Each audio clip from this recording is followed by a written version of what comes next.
Hi, I'm Nil Duke from Stand for Children and the University of Michigan. I am delighted to be able to talk with you about the 2023 updates to the essential instructional practices in early literacy, kindergarten through third grade.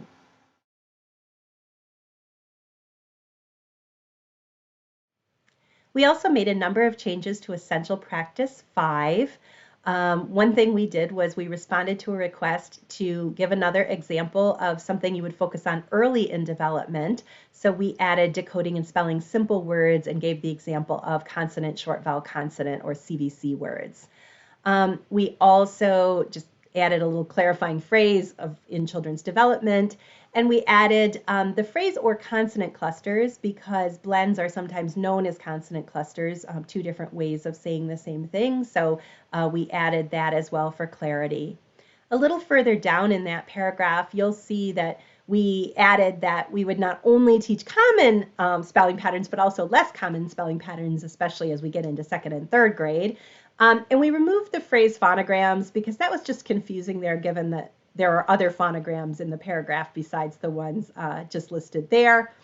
And finally, we added a very important phrase to the end of the paragraph, all as reflected in each child's oral language. And that's really to underscore that sounds should be connected to how that particular child pronounces the sound.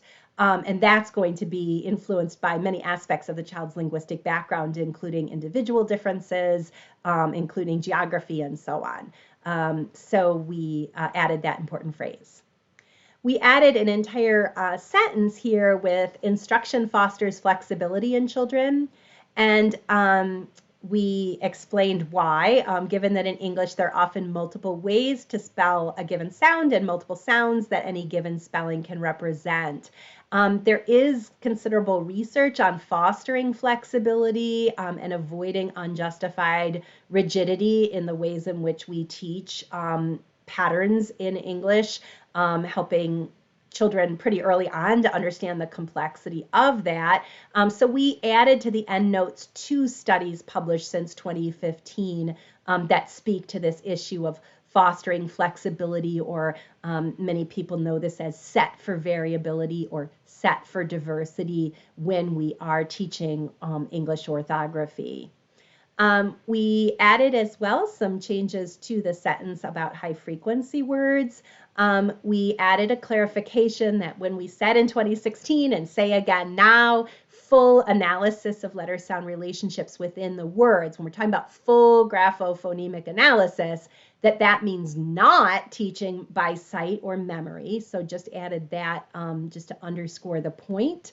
And also that this same point applies to really any new relationships that are being taught to children, new orthographic patterns, that we want to engage in that full graphophonemic analysis. Okay, in the first bullet, we revised to try to be more specific about the kind of channel work that is research supported, because there are some kinds of multiple channel experiences like tracing or gesture associations that don't yet have strong support in research. So we wanted to be a bit more specific here in the updates. We didn't make any changes to bullets 2 or 3. But in the next bullet after that, we did add a pretty lengthy "that is" clause here. We were clarifying what this bullet refers to. So in the 2016 edition, as you can see, we said, accompanied by opportunities to apply knowledge of the letter sound relationships taught by reading books or other connected texts that include those relationships. So what we meant was that when children are reading text, most of what they're encountering in the text should be things that reflect what they've already been taught. So wherever they are in their scope and sequence of instruction, the text should be primarily comprised of things that are up to that point in the scope and sequence. So a lot of people didn't necessarily, it seemed, connect that with the notion of decodability, which is what I just described. So we added the word decodable to try to help with that. But we didn't stop at just the word decodable, because there are actually many other features of text for beginning readers that research suggests are important in addition to decodability. So you'll see that we elaborated there on several others. So the hope is that this adds some clarity to the kinds of texts that children should be reading early in their experience learning to read.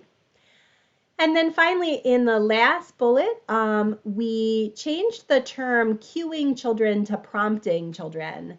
We did that because the word cueing sort of scares people some these days. And so we thought safer to maybe just use the term prompting. In this context, they mean the same thing. Cueing here is used like cueing an orchestra or cueing an actor, but just to be safe, we took it out and said prompting.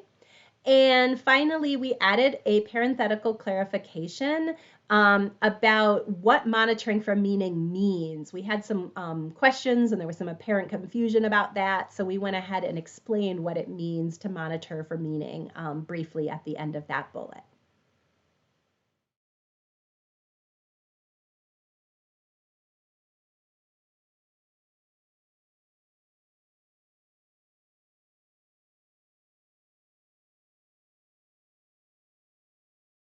I hope this has been a helpful review for all of you. And as always, we want to thank you for all that you're doing to support the literacy development of Michigan's children.